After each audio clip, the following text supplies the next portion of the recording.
Hi, and welcome to another episode of Drowning in the Tech Talent Pool. Our guest today is Jacob Silber, and Jacob has an interesting background, and I'm going to ask you to kind of dive into that here in a moment, but you bootstrapped your current company, if I remember from our prior conversation correctly, in the data analytics and management space. So, I don't know a better place to start when it comes to background and what you do and what's brought us together. So why don't you take it away and share a little bit about your background and how you got to where you're at with Hermes Ventures? Well, I'm going to start at the beginning, which was, me on a hot August day stacking hay in the barn. And if you ever stacked hay in a barn on a hot August day, you'll know that it's not something you necessarily want to do for the rest of your life. No, been there, done that myself. So, so data is much easier to sling. It's easier to pick up, easier to put down. But really the origin of me in the data space kind of goes back almost 20 years when big data wasn't even called big data. Mm-hmm. I was actually in a business school program at MIT and ended up doing work, what I'd call medium data. But all the tools that I learned there, which was really probability and statistics, just fundamental tools, nothing fancy, but a general understanding. I think that gave me the basis for getting into the space. And then fast forward probably about 7 years after that, when the internet was really starting to ramp up, early part of the last decade. Right. I definitely, what I realized was that technology and tech talent was important. And a business model was important if you're going to be a startup. But what was really the constraint driving almost everything was access to consumers. And that's what got me really interested in marketing, mm-hmm. digital marketing. I'm not going to say that you can do it without having a good tech team, though these days with AI and various other technologies, it's getting low code, no code, it's getting pretty close. Mm-hmm. But if you don't have access to customers and you don't know how to acquire customers, then you are going to be in real trouble. And that all really goes back to data, because it's basically how do you connect customers at the most cost-efficient method to your audience, to your tool. Yeah.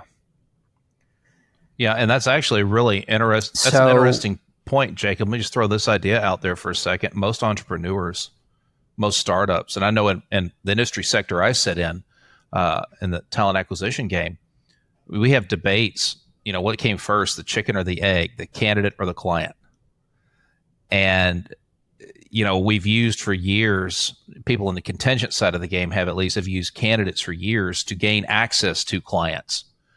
But the idea, I think, that how do you get the right audience engaged with your product, your service, your delivery side? I mean, that's an age-old question. I don't know that it is. We all struggle to crack that code. But it's only gotten more challenging because the access to markets are just more limited, right? You have a few fairly large players in the space who are controlling the majority of the inventory. Mm-hmm. So I think that it ends up making the job almost even more important, because if you start looking at some of the big tech startups or the big startups in the last, say, 5 to 10 years, a big portion of their budget is going into marketing. Yeah. Consumer acquisition costs. Yeah.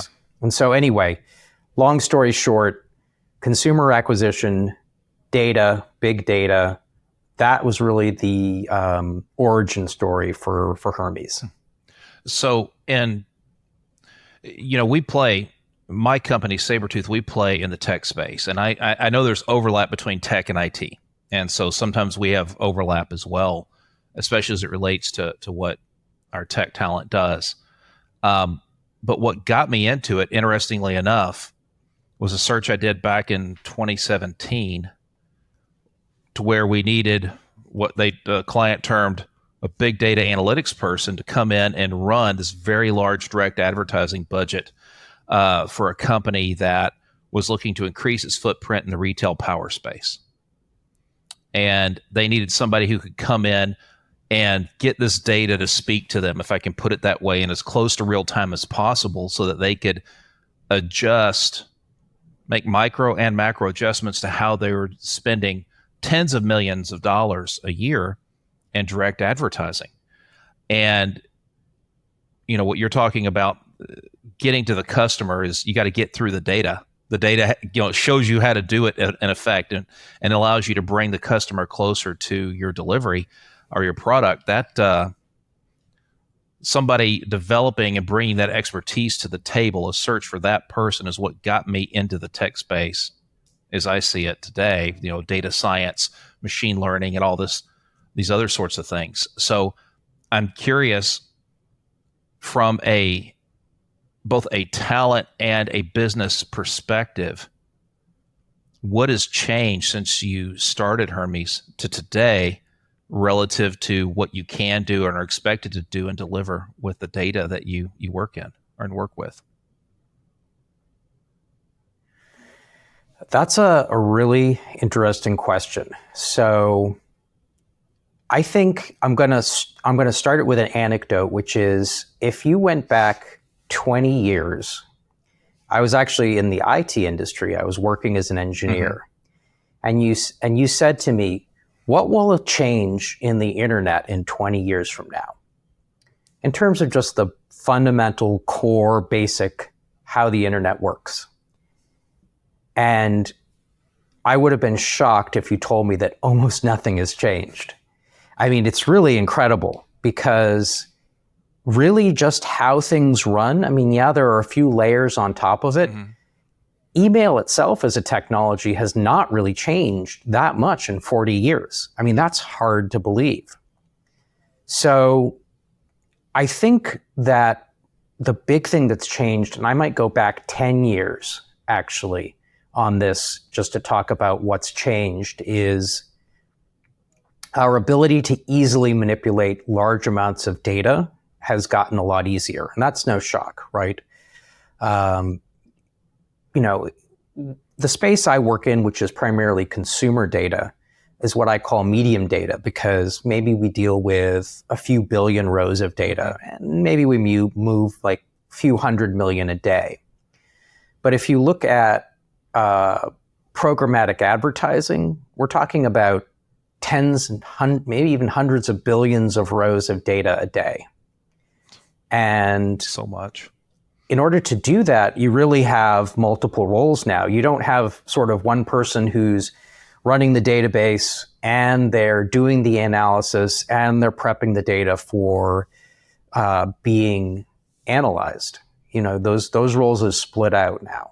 So I think that's number one. And then number two, I think, is the rise of cloud computing has given any company really that wants it access to a lot of firepower in terms of data without necessarily having to have, at least from day one, the DevOps team to build that infrastructure out. Well, and that's a lower barrier to entry, right? For people like us. It is. And so here I'm saying you need more people, but then the cloud computing services come in and give you that almost like a virtual core team.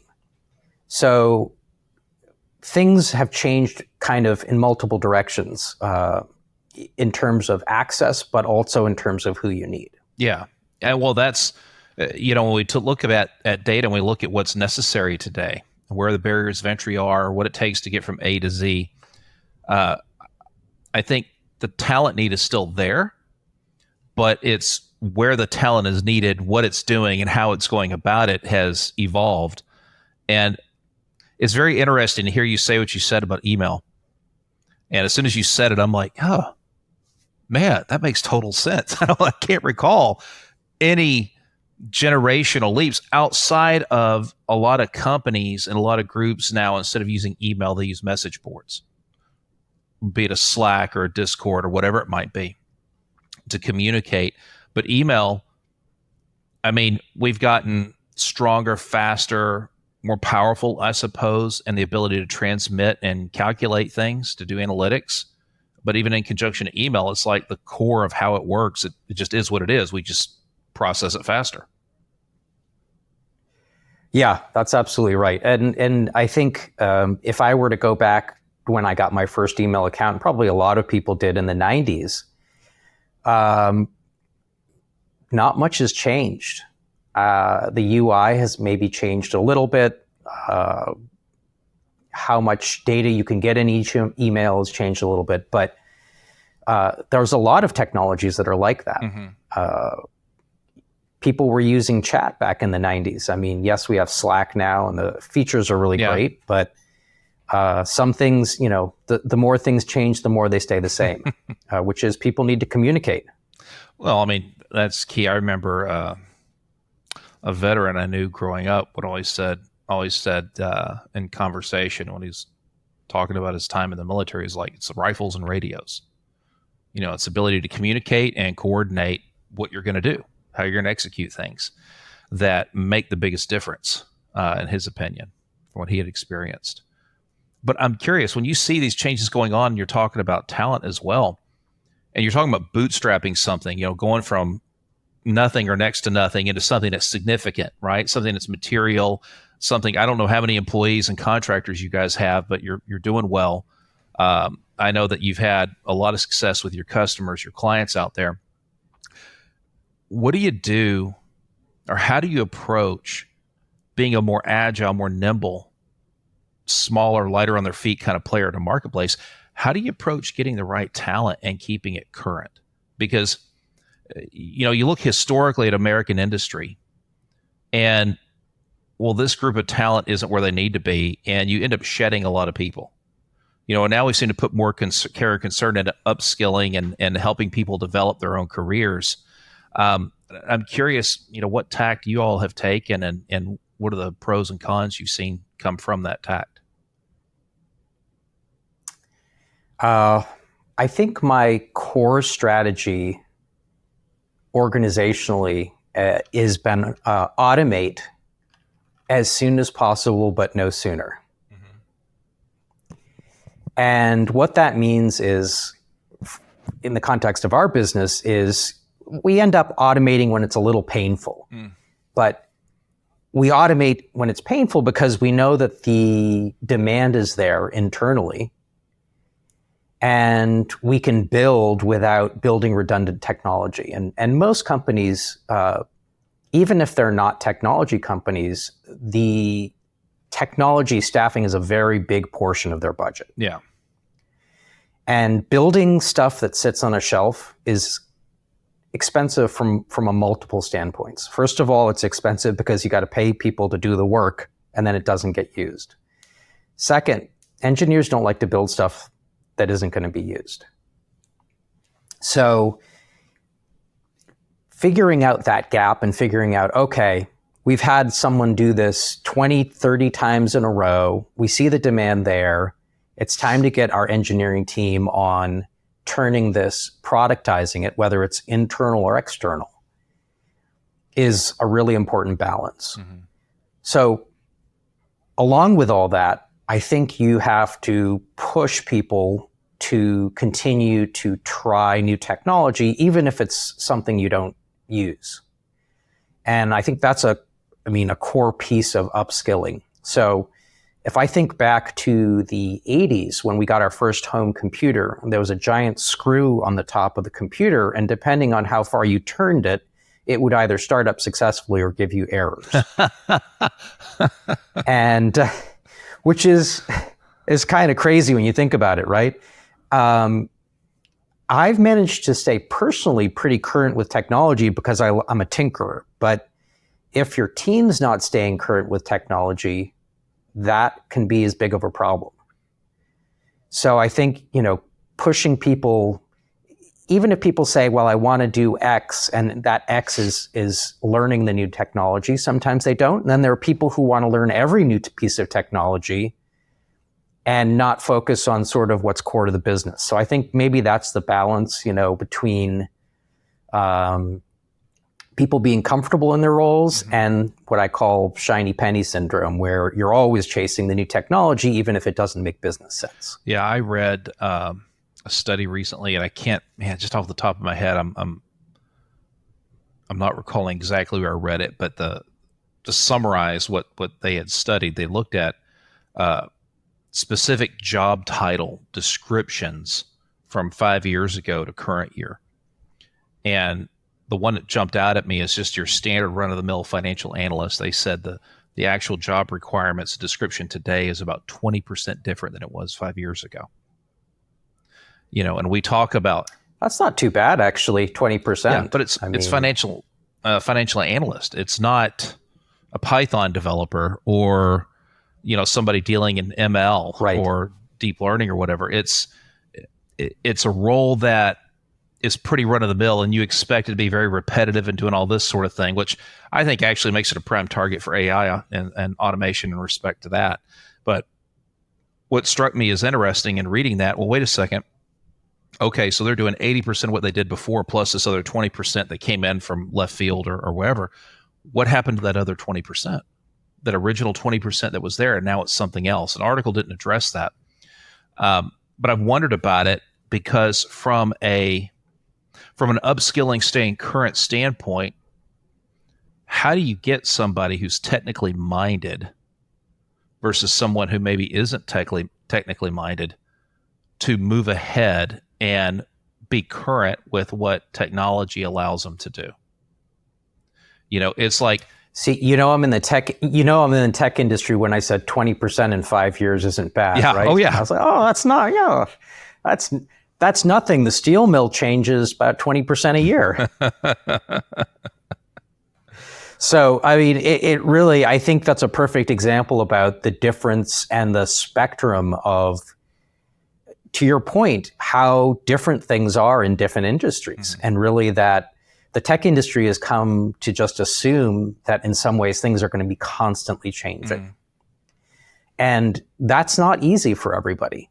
That is not, what we think of as a traditional job that doesn't change a lot. You come in, you do it, and you leave.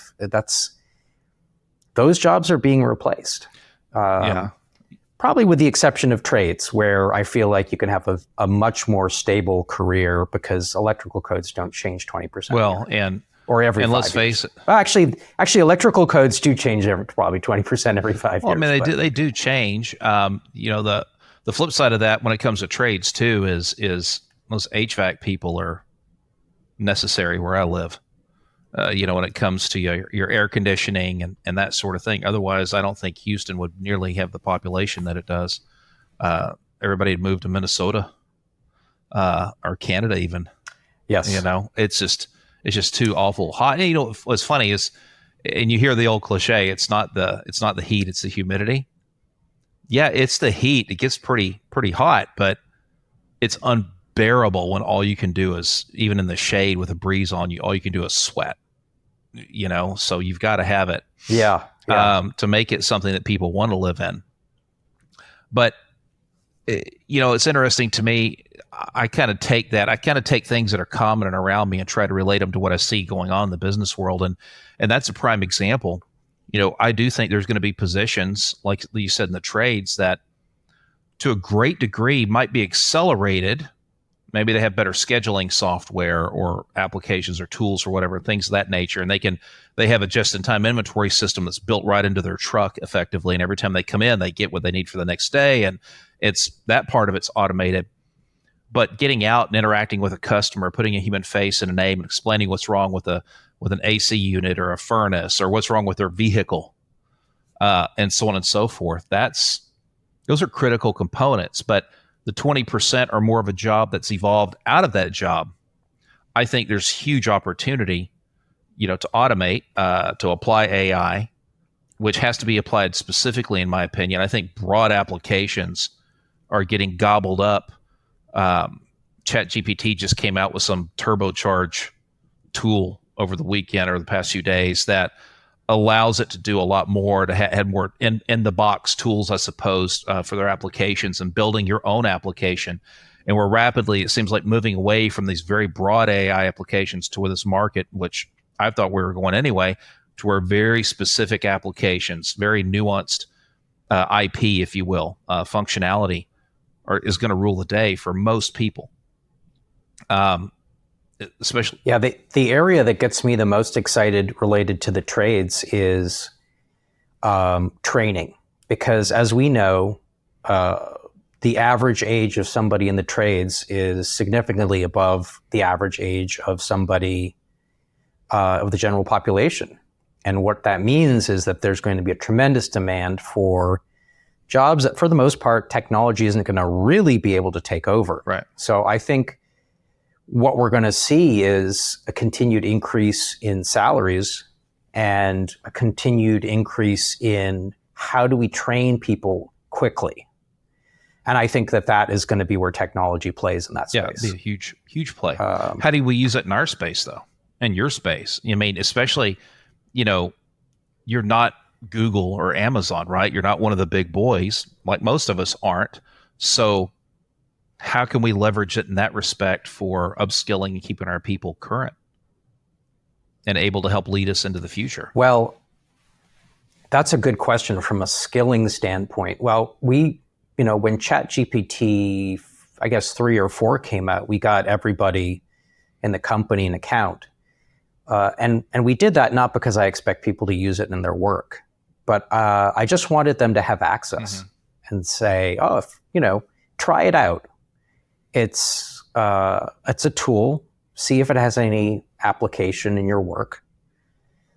And some people will try it and some people won't. But if they don't have access, they're definitely not going to try it unless they're really, what I would describe as a very motivated person. Yeah.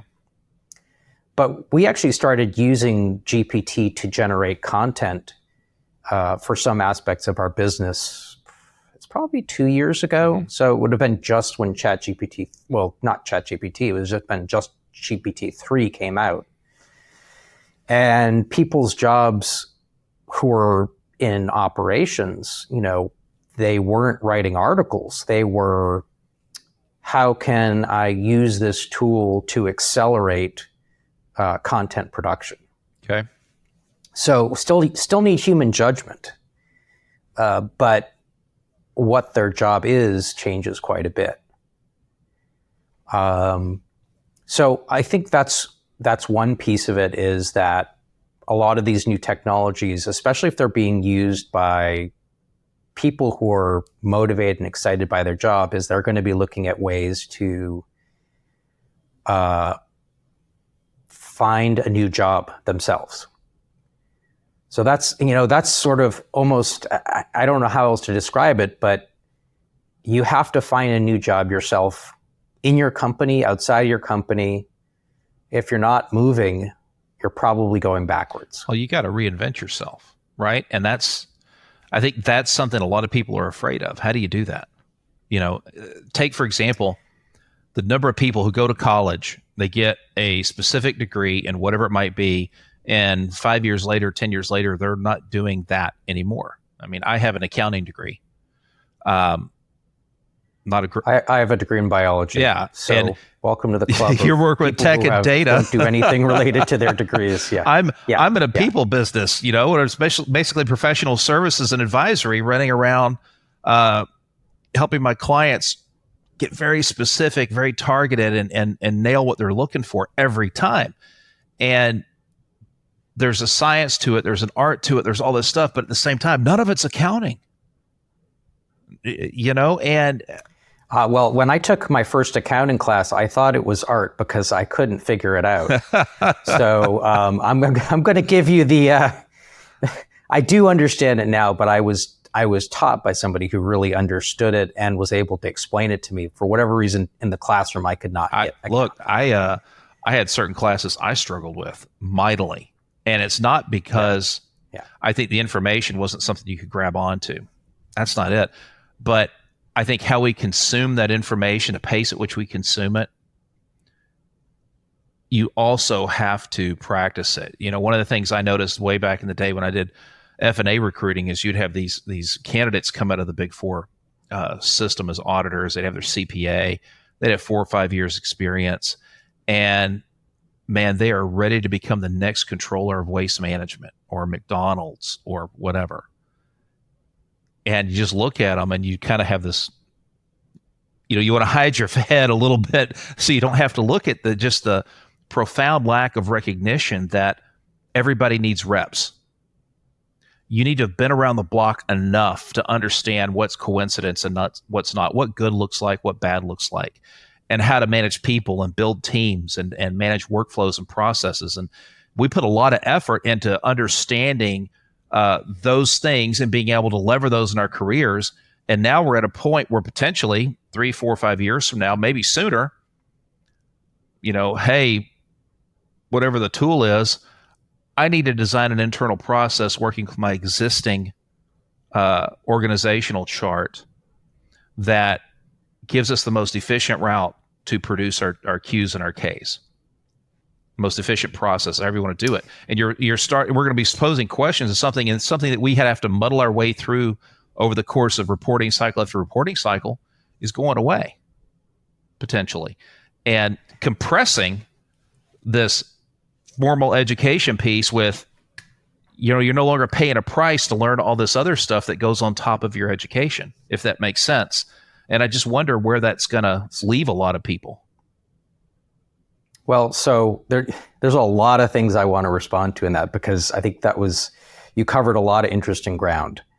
But the first thing is if you're going to college to learn something, you should be learning how to learn. Yes. That's the most important thing. Absolutely. Because the rapidity that our current economy is changing means that there are not going to be very comfortable jobs. Granted. It's just things are moving faster. And everyone observes it, how fast things seem to be moving. So the ability to learn is the biggest differentiator. And it doesn't matter what grade you get. If you can pick that up and you can say, I'm not afraid of what this new thing is. I know I'm going to fall on my face the first few times. I learned how to ice skate, hockey skate about a year ago, and I think I fell on my face and on the back of my head a couple of times, thankfully. So, are you still walking today after doing that? I mean, I'm not a spring chicken. So, but I was minorly afraid, but I wasn't terrified. And I think that approach to life, where you're just like, I got to learn. Someone's got to do it, and if you screw up, you'll get better next time. So that, I think, is kind of number one, the big important thing that everyone should get out of college. But the second piece is getting reps. And you can't throw a stone and find somebody under 30 who doesn't think that they should be C-level. Yeah. And then once you get over 30, you probably start to realize how impossibly many number of things you really need to learn in order to be effective, even at a mid-level management position. Yeah. And there are exceptions, and we all tend to look at the exceptions and think that's the rule versus the rule. And look, you could have the most talented 30-year-old or 40-year-old or whoever it is in the marketplace. They could be incredible. But time and chance happens to everyone. Yes, we focus on the lucky few rather than the normal, rest of us, and it's not accurate. No, and sometimes we wonder how on earth did that happen. But if you flip dice enough time, you will get heads 100 times in a row, but it's just very low probability. Yeah. But one other thing that you said I think is really important, which is a lot of the data work does end up being reps of, what I would call high school math. Mm-hmm. Sometimes not even high school math. And so people get into the data space and they think that they're immediately going to have to learn every new AI algorithm that's come out. Right. But if you're a career changer, you're not going to be doing that. You're going to be pushing data, you're going to be pushing buttons, you're going to be learning how to turn the crank and make basic stuff happen. And so I think that should actually make people feel better. Of course, they got to go back and learn high school math again if they haven't been using it. No. Well, I'm just saying, that could be a requirement. It's not even actually really high school math. I mean, most of the stuff people use is basic algebra. Well, you bring up a really, really good point about reps. And from a probabilistic standpoint, I have a client that is very data science centric. And part of the interview process is approaching a problem in the abstract, almost from an academic perspective to solve it. But then you put in other variables and take out certain variables and discuss the problem further with them, because they want to get in your head a little bit and understand how you look at a problem, how you go about solving it, how you think. And what's interesting to me is usually somewhere in there, you're focused on this one single instance of whatever, and then the question comes up, okay, well, what if you did it 1,000 times? And because when you start extending that and thinking about it in a different context, i.e. more reps, if it was just you and a pencil and paper and turning a page, doing a whatever solution, turning another page, doing the solution, and so on and so forth, to compare solutions, that could take forever. You'd need a whole team of people doing that. But with technology where it is, I drop that bad boy in a model, tell it to go run, and I can get 1,000 or 10,000 simulations. And I think the real issue isn't doing the simulation or even the math. The issue is how you set it up. Do the parameters get as close to the real thing as possible so that I get an answer I can do something with? And then why you're doing it. I think that actually, I was just going to say, so if you say biology to data, I mean, what does a biologist do? Mm-hmm. Or certainly not one in undergrad. You're basically trying to figure out the answers to problems that nobody knows the solution to. Mm-hmm. And I think that's just an approach. Yeah. It's a good approach to have, because no matter if somebody at your work has an answer to a problem, you are going to hit a problem that nobody has an answer to, and you're going to have to figure out how to solve it. Yeah, and if you know what the answer is, or you think you become an easy victim for bias. We need to. That's true too. We need to let the solution take us to the answer rather than the answer take us to what might be the solution. And that's a great way, I think, to approach bias in a lot of these situations. But what do I know? I'm just a headhunter sitting over here chasing people around the world. Well, you're a matchmaker. You got to make sure that, two people are happy with each other, or at least one person's happy with a bunch of other people. Yes, sir. And vice versa. So let me ask you this, Jacob, because it's an interest of mine. And one of the things I've found that's helped me a lot from the talent acquisition recruiting point of view, when I put that hat on, it's not enough to really dig in with somebody about, okay, tell me how work is. Tell me what you like and what you don't like. Let's understand your priorities, what you excel at. I also have found over the years, it's really nice to understand some things that may be a little more close to someone's heart, what they're passionate about, and it could be something that's work driven and work related.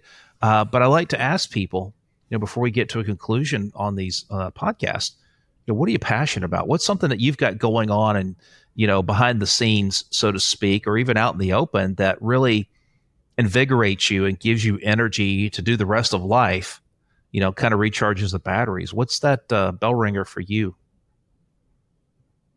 So completely outside of what I get from work and the aspects of that. Is that what you're talking about? It could be. It could go either direction. Just top of mind. If you're talking about, hey, what is Jacob Silber passionate about that really, if you have a chance to do it, you do it. If it's a service project, it's service. If it's producing something that's great, if it's mentorship, if it's whatever it might be. Maybe it's sending the elevator back down to help other people And I tell you what, I've got a lot of respect for anybody bootstrapping a company, because if you can get past 4 or 5 years and at least have all the bills paid, you've got a real business.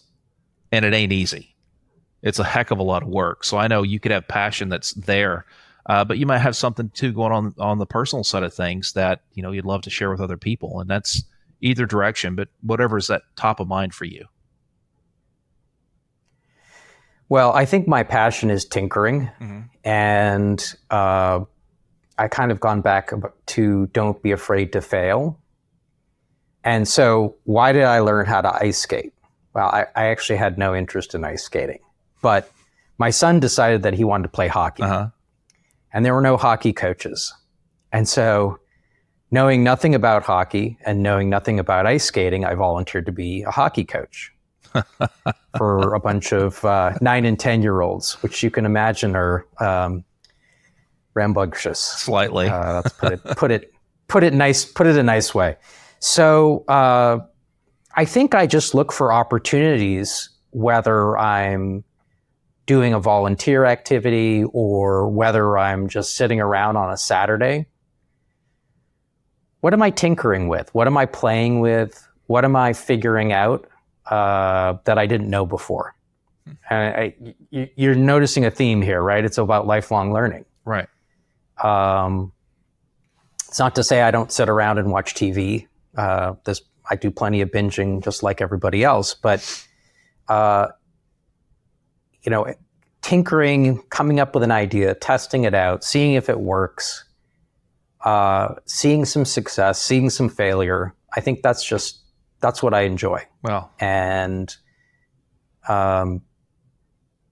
if that's what I've always enjoyed, I guess. So it's a lucky thing because it happens to be a useful skill in today's world. Yeah. But it's what I enjoy. Hey, well, and if it works and resonates for you, that's huge in my opinion. Yeah, it also means that I get up every morning knowing that there's always something for me to do. Yeah. Because there's no way I'm going to learn everything there is out there to learn in my lifetime. Yeah, well, sounds to me like you got a lot of catching up to do in the hockey world. So maybe that. Well, I actually know what's happening in a hockey game really well now. So I can make a call before the ref does. So that's pretty good. Well, so some of the refereeing we've seen lately, that's no surprise. Yeah. Yeah, skating on the other hand, I'm not so good at. But we'll take. And I'm not going to be a ref either because I've seen kids sports and luckily we treat our refs pretty nice up here. Yeah, so. Yeah, absolutely. Well, Jacob, thanks so much for joining us on Drowning in the Tech Talent Pool, and I'll look forward to talking again. And I'll be very excited when we get to the point where we're dropping this episode out there because you shared some great stuff. And I think the thing that resonates with me the most in the whole conversation is pointing out the need for learning as a skill, that people should be developing the ability and the desire and I guess you could say the strategy and tactics around learning, and not just, oh, I have to go do this or I have to go do that, but embrace it with a level of passion and interest and sincerity. Because let's face it, the time frame around job compression, so to speak, and a job changing or a role changing or career path needing to evolve is only accelerating. And if you're not learning, I don't know. I think you're going to have a lot of trouble, a lot of challenges, whether that's in a vocation or whether that's in tech or anywhere in between. Yeah. Plus, it just makes life more fun. I mean, you're not always going to have an opportunity to learn, but if you love learning, you're going to make an opportunity for yourself. There you go. Jacob Silber, Hermes Ventures. Thanks so much for joining us.